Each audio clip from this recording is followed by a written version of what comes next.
As the shimmering lights of Christmas faded, the community buzzed with excitement for the new year ahead. The air was crisp, filled with a symphony of laughter as residents exchanged greetings and shared stories. Melody, with her cheerful demeanor, strolled through the neighborhood with her little one by her side, the holiday spirit radiating from them. Amidst the chatter, a familiar figure emerged, the man from northwestern Spain, who spotted them with delight and dashed over, his smile as warm as the sun on a summer day. "Hey, it's so good to see you guys," he exclaimed, his eyes sparkling with joy. Melody's heart lifted as they caught up, discussing their recent holidays. "They've actually been pretty good," she replied, her voice glimmering with happiness. Their conversation flowed effortlessly, the bond of community wrapping around them like a cozy shawl. When the Spanish man inquired about her little guy's new gaita, the excitement bubbling between them an echo of the season. "We opened it, but we haven't really gotten to try it yet," Melody explained, a playful grin on her face. "I know he's been looking forward to it, but I think Mr. Turkey wants to work with him on showing him how to use his Highland bagpipes." The Spanish man chuckled, a twinkle in his eye. "Let me know when he gets to the gaita." A sense of anticipation filled the air as Melody's little guy, beaming with enthusiasm, declared he wanted to go get his gaita, jumping at the chance to embrace his musical journey, the energy around them vibrant and inviting. As they headed home, their arms laden with both the Spanish gaita and Scottish Highland bagpipes, Melody felt a surge of happiness. Arapaho, bustling with energy, approached with an armful of gifts and a twinkle of mischief in his eyes. "I have another thing for you guys," he announced, his presence adding a magical spark to the day. He asked about her little guy's experiences with his Irish pipes and tin whistle. Every word enveloped in the warmth of friendship. "He's been playing his Irish tin whistle lately," Melody replied enthusiastically, her voice ready to share the joys of music with those around her. Just when it seemed the surprises were endless, Melody's little guy paused, his brows furrowing in thought. "We forgot something," he blurted out, sparking curiosity and laughter. Together they dug into their bags, revealing the practice chanter like a precious gem beneath layers of enchantment, as the community waited eagerly to hear the delightful melody that was surely about to unfold. In a quaint town bustling with excitement, Melody's little guy clutched his practice chanter, his tiny fingers poised to create beautiful melodies. As the notes began to flow, Melody's heart swelled with pride, realizing the profound connection music can forge. She understood their moment was magical. Waiting until the tune finished was essential, for it drew the community closer together, anticipating the arrival of a beloved local character, Mr. Turkey, known for his whimsical teaching style. As the sweet sound of the chanter filled the air, Mr. Turkey emerged, feathers ruffling elegantly with each step. Little beads swirled behind him like a colorful train of confetti, a visual celebration of the music. The familiar notes resonated in Mr. Turkey's ears, memories flooding back. It was the enchanting tune of the ruin tree he had imparted this melody to the little musician. Spotting the bagpipes, he noted something important, the absence of the Scottish small pipes. Yet the Highland bagpipes evoked joy in Mr. Turkey's heart, and he smiled wide, embracing the moment. As the last note drifted away, a flurry of applause erupted, showering Melody and her little guy with appreciation for their heartfelt performance. Together they unveiled a new dartboard gifted by Mr. Arapaho, igniting a spark of joy.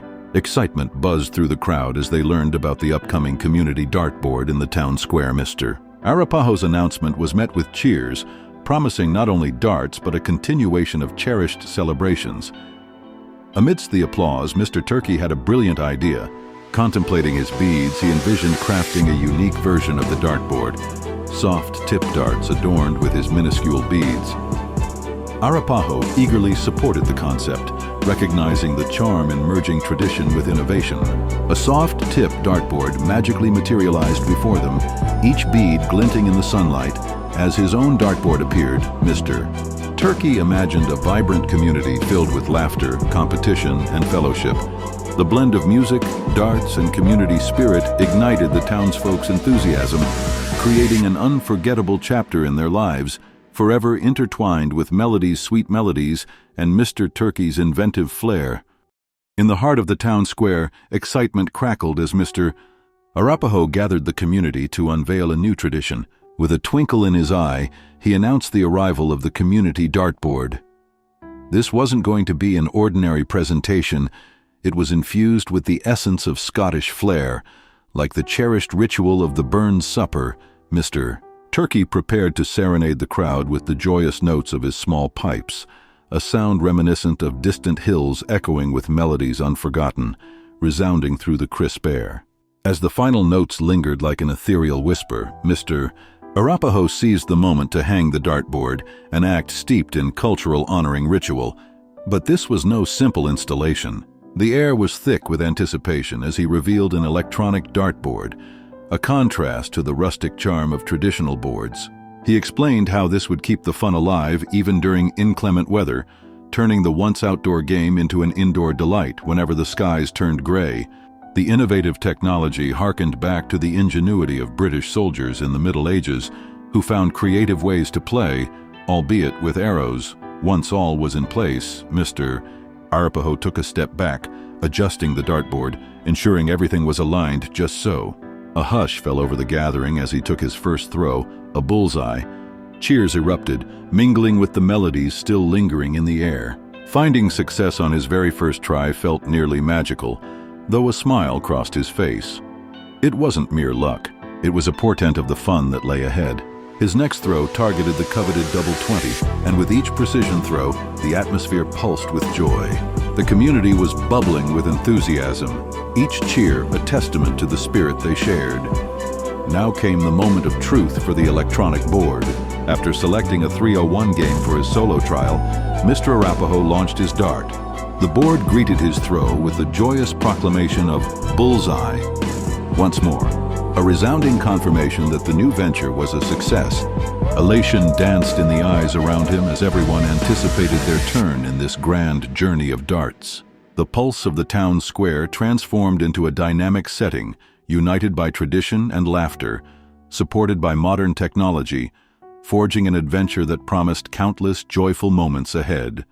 The excitement in the town of Filmora reached its peak as the presentation and test of the new dartboards concluded. Families gathered, their faces illuminated with joy and anticipation. Among them, Melody stood vibrant, gently encouraging her little guy to unveil the case that held his cherished Highland bagpipes. The moment was electric. Whispers of wonder filled the air as they awaited the sweet sound of tradition. With a careful motion, she unlatched the case, unveiling the gleaming bagpipes inside. Mr. Turkey, a friendly figure in town, noticed the spectacle unfolding and exclaimed in delight, "Look who brought their Highland bagpipes!" His assistance became pivotal as he guided the young boy, meticulously helping him insert the chanter and cork off the drones to prevent any premature sounds. As the boy puffed air into the blowpipe, inflating the bag with youthful enthusiasm, the thrill grew palpable. Each attempt to strike the bag under his arm echoed like the heartbeat of their shared excitement. Though the sound of the chanter faltered occasionally, the determination in the boy's eyes shone brightly. Observing the struggle, Mr. Turkey interjected, "Oh, looks like we'll have to find you some easier reeds. Let me grab some I have at home." Waddling briskly, Mr.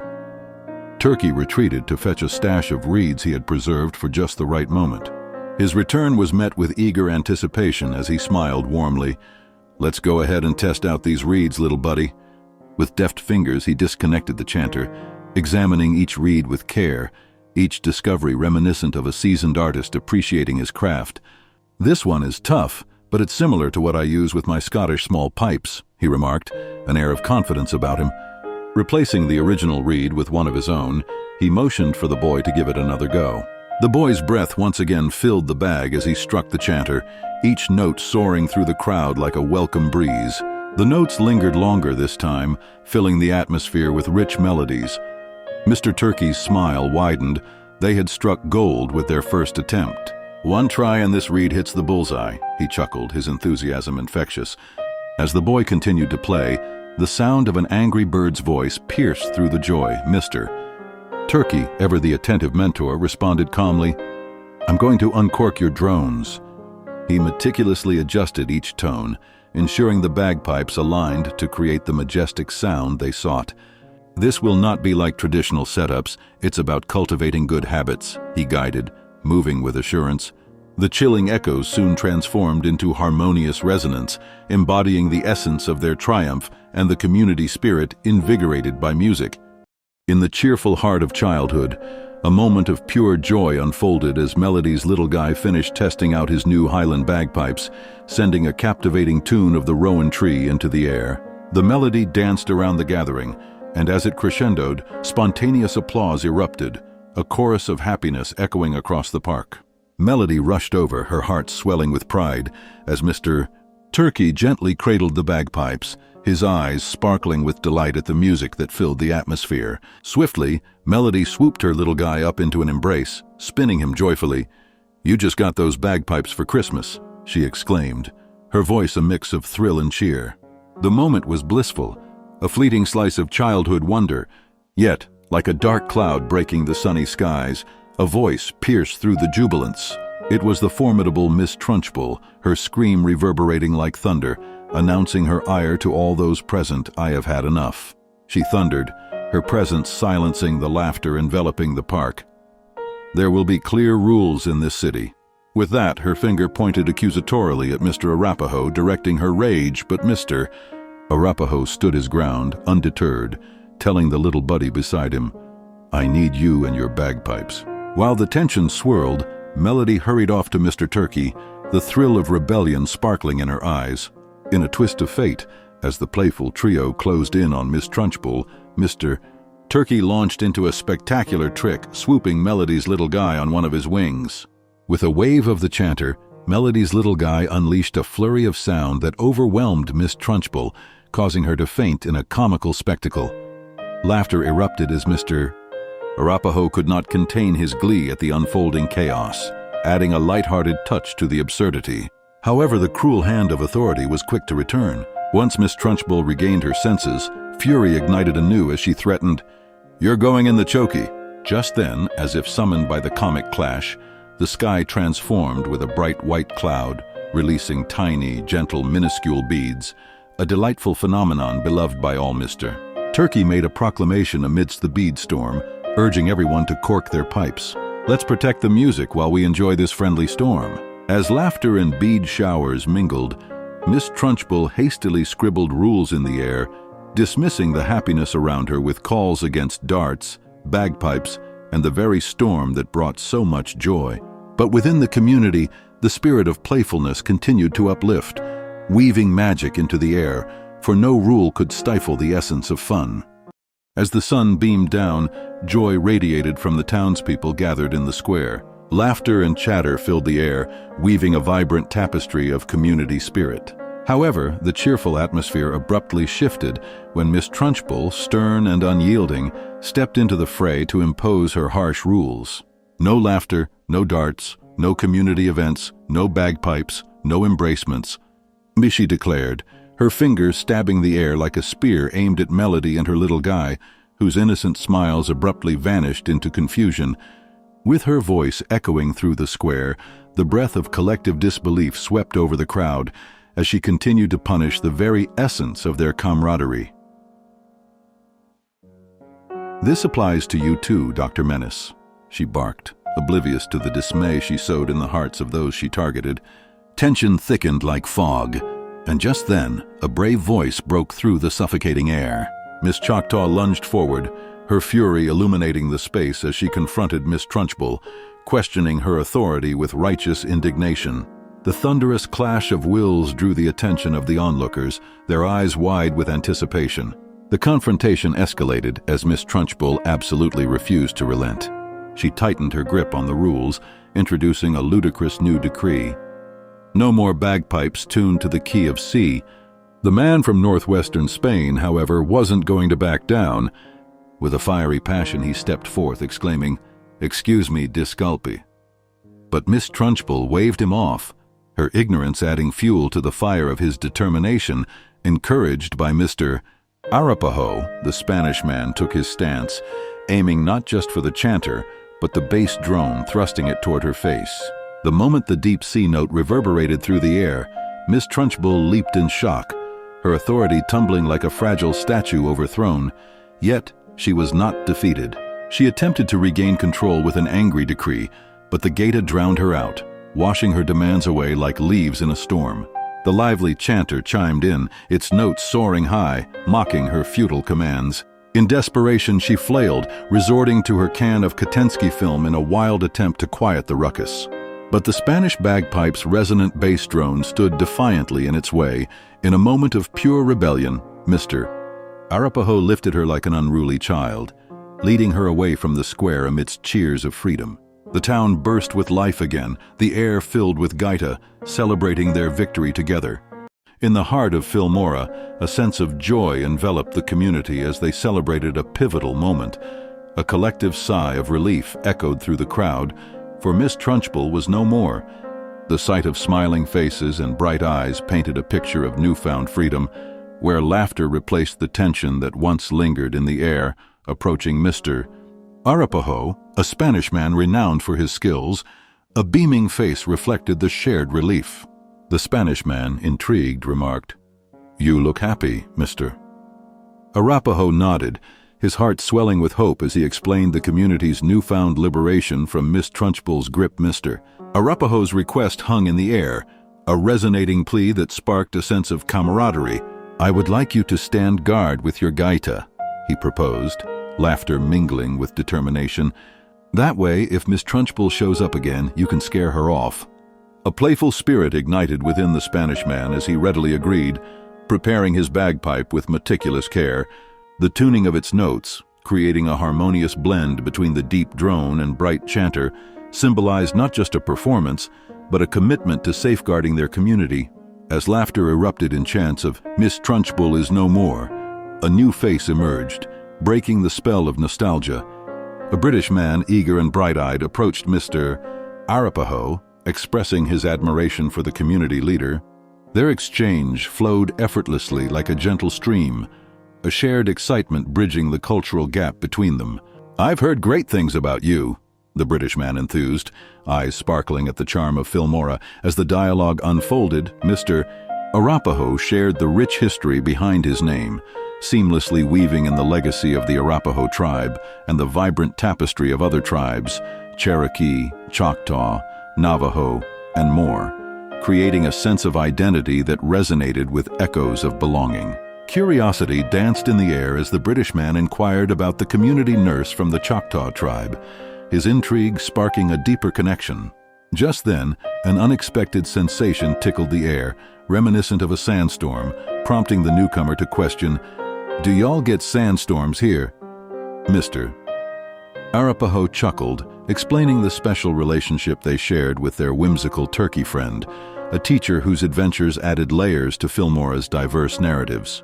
Together, they embraced the community's uniqueness, the lively conversations echoing like harmonies, blending traditions and stories, crafting a vivid portrait of unity and resilience. In a quaint little town, the air was filled with delightful chatter as Mr. Arapaho engaged in conversation with a friendly British man. Their voices mingled in the crisp air, each word resonating like music, suggesting the arrival of someone special. Suddenly, the unexpected brayed through the streets. A cow was dancing joyfully in the middle of their dialogue. With disbelief and curiosity, Mr. Arapaho exclaimed, "You must be the new member." The cow nodded, swaying its body rhythmically. "I am," it replied, its voice as cheerful as a spring morning. "I'm just moving through the streets, adding a bit of fun." This playful cow instantly captured the hearts of all who witnessed its spirited movements. Mr. Arapaho, filled with enthusiasm, proposed an amusing idea. "We're going to present you like a Scottish Burns supper," he declared with gusto. The cow's eyes widened in concern, and it said, "But I don't want to be cooked. I've heard tales of what happens in Scotland." Laughing, Mr. Arapaho reassured, "Oh no, you won't be cooked. It's merely a tradition we cherish here." This reassurance put the cow at ease, and it eagerly awaited further questions. Curiosity sparked. Mr. Arapaho ventured, "Where did you come from?" The cow, beaming with pride, replied, "I came from Poland." The townsfolk cheered at the introduction of their new member, the Polish cow, and the cheerful British man, a skilled darts player. Turkey, amused and astounded, declared that they now had not one but two talking animals, a novelty that spread laughter throughout the gathering as Mr. Turkey prepared to introduce these two illustrious members of their community. The Polish cow took its place beside the British man, a picture of joy with its small, decorative horns. With an air of excitement, the cow listened to the charming sounds that enveloped them. "What are those?" it asked, captivated by the music. Mr. Turkey explained, "These are Scottish small pipes. They accompany our community celebrations." A burn supper is a cherished Scottish event that many look forward to yearly. The centerpiece often features haggis made from sheep or cow meat. The cow's face turned curious, its cheerful demeanor unwavering. "I hope that doesn't happen to me," it exclaimed. "Fear not, you are a splendid addition to our gathering, mister," Turkey replied, introducing the cow as Cod Lad, a name that sparked imaginations about thrilling adventures in distant lands. In the heart of Filmora, amidst the sparkling sun and cheerful townsfolk, Cod Lad beamed at Mr. Turkey's vibrant Scottish-style presentation. A joyful moo escaped Cod's lips, a melodic signal of his elation, his shiny mirrors glimmering like starry skies, reminiscent of the grand ball drop of New Year's Eve. Just beyond the bustling town square, Miss Trunchbull, cunningly disguised as a warm milk cow, scampered toward the festivities, clutching a towering book filled with her insidious rules, each page echoing her stern authority amid the light-hearted celebration. Upon entering the square, Miss Trunchbull, cloaked in her bovine disguise, declared her presence with a commanding moo, leaving the Spanish man baffled, mistaking her for an ordinary milk cow. The atmosphere shifted humorously as she announced, "My moo rules decree that you will now learn how to milk a cow, and you shall utter not a word as an animal." Cod Lad's confusion mirrored that of Mr. Arapaho, both men taken aback by the absurdity of a cow enforcing rules, their brows furrowing in disbelief at this whimsical twist of fate. Meanwhile, the festive evening unfolded with the disco mirrors reflecting the joyous laughter, until the Spanish man, overwhelmed by the absurdity, challenged Miss Trunchbull's authority. He snatched her rulebook and flung it into the crackling fire pit with perfect timing as he prepared to play the enchanting notes of the gaita, the sound resonating with magical intensity. In this moment of revelation, he pierced through Miss Trunchbull's disguise, unveiling her true identity. With newfound resolve, he proclaimed a revival of culture, stating that she would now be immersed in the rhythms of his homeland, northwestern Spain, and its captivating music. Miss Trunchbull realized the tables had turned. Her rules would now bind her to a new language and the rich harmonies of Galicia, or she would be irrevocably lost amidst the melody of her own failure. As the laughter erupted from Cod Lad and his companions, the joy spread like wildfire, crackling with delight. The British man gave in first, followed by the peals of laughter from Mr. Arapaho, Mr. Turkey, and even the Spanish man, wrestling with breath while playing his gaita. Bright white clouds drifted through the sky, showering minuscule beads of joy, each droplet shimmering in agreement as the laughter echoed through the town square, a whimsical reminder that sometimes laughter is the ultimate rebellion. Cod Lad's disco mirrors twinkled in approval, celebrating the mischief woven in this enchanted evening of unexpected surprises and crazy cow rules. As the minuscule beads of rain fell gently from the gray sky, a certain cow named Cod Lad found himself traveling back to more carefree times in Poland. Hosting clubs back then filled him with nostalgia, evoking memories of laughter and camaraderie. He couldn't help but moo softly, likening the delicate beads to a serene sandstorm, a beautiful chaos swirling in the air. The ambiance around him took on the qualities of a smoke machine, thick clouds dancing in unexpected patterns. In the midst of this whimsical scene, a British man stepped forward, proposing a lively game of darts. Cod Lad chuckled, a grin spreading across his bovine features. It was indeed the first time a cow had ever been asked to play darts. "I will let you take your first shot, Cod Lad," the British man encouraged, his tone light and teasing. With newfound confidence, Cod Lad managed to balance on his hind hooves, clutching the dart in his hoof, ready to hurl it toward the target. Tension filled the air as eyes followed the dart's flight, and with an incredible stroke of luck, Cod Lad struck a bullseye, eliciting cheers and laughter from the crowd. Just as the celebration began, an unexpected figure emerged, a chicken squawking loudly, "Cluck, cluck, who wants eggs? If you want eggs, you need to follow my rules. No cows allowed to play darts." Her authority was comically absurd, yet firmly declared. The atmosphere shifted again. The bass drone of a Spanish bagpipe ignited a fiery protest from a Spanish man in the crowd. Rage sparked in his eyes as he confronted Mrs. Trunchbull, peeling back her feathery disguise. "This is not your farmyard. We've been over this, and you will not impose your rules anymore." Amused and bewildered, everyone watched as Miss Trunchbull flailed about. Panic setting in under pressure, she protested in her naivety. The Spanish man laid down an ultimatum, demanding she take home the rule book disguised as an egg, forcing her to learn Spanish and the rich dialect of Asturias. The crowd erupted in laughter as Miss Trunchbull, embarrassment painted across her face, was humiliated into speaking Spanish for the first time. "No quiero, por favor," she screamed defiantly. Frustration bubbled within her, yet the laughter continued, a reminder that every adventure comes with unexpected lessons, sometimes dressed in chicken feathers. In a quaint town square illuminated by dazzling lights, an extraordinary game of darts was in full swing, where an unlikely contestant, Codlad the Polish cow, displayed remarkable talent. With each throw, the dart struck the bullseye, sending cheers echoing in the night. His British friend watched in awe, entertained by the idea that a cow could outplay them all. The atmosphere bubbled with excitement as Codlad's glistening disco mirror reflections danced across the cobblestones, captivating the onlookers who gathered to witness this spectacle of skill and camaraderie, unaware of the peculiar twist ahead.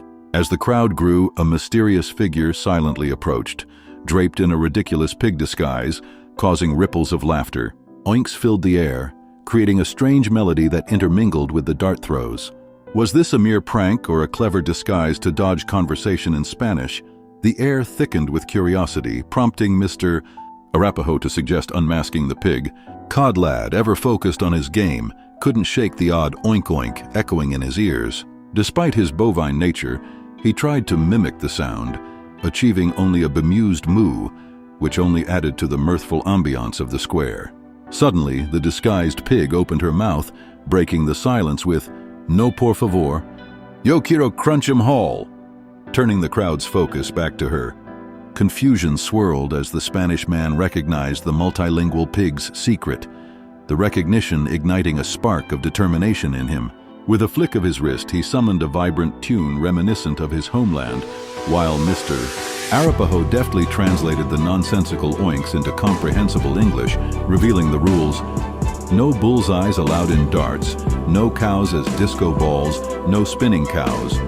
But the true intrigue was spurred when Crunch Him Hall ripped through the air once again, revealing the truth behind the disguise.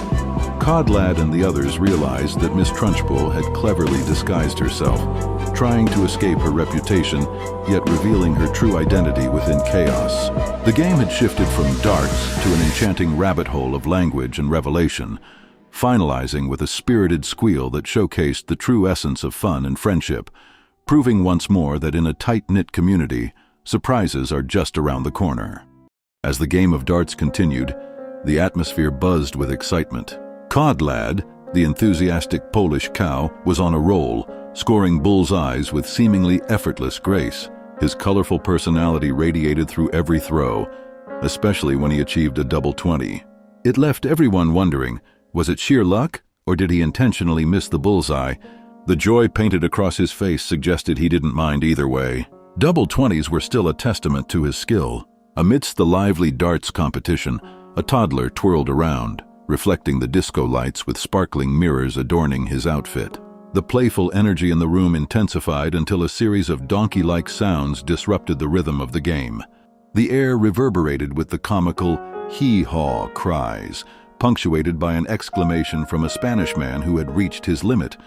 The tension brewed as he confronted the disguised donkey, clearly frustrated at the chaos surrounding him, while the bass drone of the gaita played a harmonious C3, blending traditional tunes and modern antics. Miss Trunchbull, a notorious figure in the crowd, couldn't resist chiming in with her own version of hee-haw rules, but the sight of Codlad's spinning disco lights only irritated her more. Despite missing the bullseye he so eagerly aimed for, Codlad celebrated his double 20 triumphantly. He became the center of attention, spinning joyfully as if it were a dance. Observing the unfolding drama, Melody, Mr. Arapaho, and Mr. Turkey found themselves caught between laughter and disbelief. They had never witnessed this delightful chaos before, particularly with a cow so determined to claim darting glory amidst such distractions. Ultimately, the game reached a peak of excitement. With dazzling precision, Cod Lad claimed a miraculous 301 points, outdoing the British man, who stood by, both amazed and thrilled. The room erupted in cheers, with lights flashing around them in a brilliant display of magenta and greenish-blue colors. It was a moment of triumph for Cod Lad, the dart champion cow, proving that even amidst chaos, joy could be found in every throw. As celebration echoed in the hall, one thing was clear. There were lessons to learn in every game, particularly the importance of embracing every joyful moment, whether in darts or disco. The atmosphere buzzed with excitement as the game of darts wrapped up under the bright flashing lights. Hues of magenta and cyan danced around the room, amplifying the lively spirit that filled the air. The British man turned to Mr. Arapaho, a twinkle of enthusiasm in his eyes, and announced, "I would like to gather everyone's attention, Mr." Arapaho's smile widened, ready to share in this moment of celebration. With a commanding presence, Mr. Arapaho beckoned the crowd. "Our British fellow has something to say." As anticipation built, the British man proudly stepped into the spotlight, acknowledging the audience with a charismatic flair. "I am proud to present everyone our first ever darts champion. While I may be a darts champion in London and across the UK, it is with immense pride that I introduce you to Mr. Cod Lad, the dart-throwing, bullseye-hitting cow." The crowd erupted with applause, echoing cheers filling the venue, celebrating this unexpected star. Amongst the revelry, Melody scooped up her little guy, spinning him around in a joyful embrace. Who would have thought a cow could play darts? She mused aloud, grinning as delight sparkled in her child's eyes. Excitement swirled in her mind about the next game to watch, eager to see what the mighty Polish cow could achieve up close. However, as Miss Trunchbull loomed in the shadows with her mischievous schemes to dodge Spanish conversations, her mind raced with plans to disrupt future gatherings. Visualizing her antics with disguises and devious tricks like the chokey, she prepared to unleash her chaos upon anyone supporting this dart-throwing phenomenon. Meanwhile, Melody and her little guy walked home, their hearts full of the memories created that night.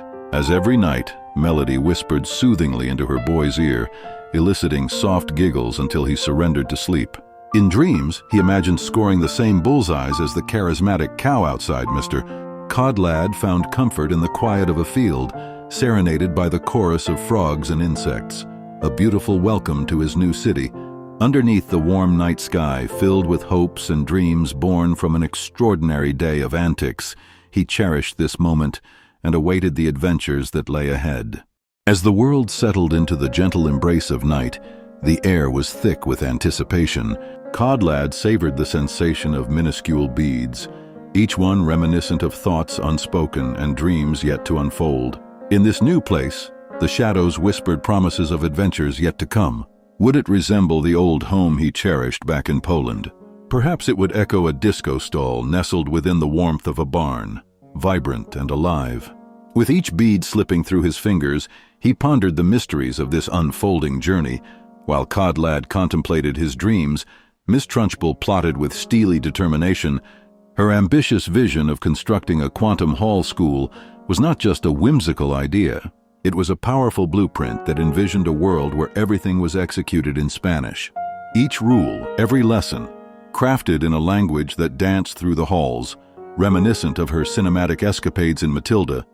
In her mind, she could already picture catching the unsuspecting man from northwestern Spain off guard, a smirk spreading across her face as he grappled with her eccentric regulations. However, Ms. Trunchbull was not merely focused on her education revolution. She had her sights set on dominating the world of bovine darts. Cod Lad, the reigning champion, was under her watchful eye. The thought of him scoring bullseyes ignited an ember of frustration within her. Her infamous Katinsky film held promises of crafty traps and clever schemes, yet she realized it was out of her reach. With a wave of her hand, she summoned a magical canister of her concoction, determined to instill a lesson in Cod Lad about obeying her rules and the consequences of frivolity. As she practiced her wicked laugh, a playful glint sparkled in her eyes. Surely this tussle would entertain. In this surreal tapestry of events, Codlad was blissfully unaware of the scheming around him. Enveloped in the gentle caress of the minuscule beads sprinkled by Mr. Turkey, he fell into a deep slumber, dreaming of the ensuing adventures. As the beads danced from his horns to his tail, his mind wandered to thoughts of darts and playful rivalry, where the strange interplay between the Spanish man and Miss Trunchbull would surely ignite the skies with excitement. Tomorrow would bring more surprises, more laughter, and undoubtedly a great deal of chaotic fun in the whimsical world that had become his new reality.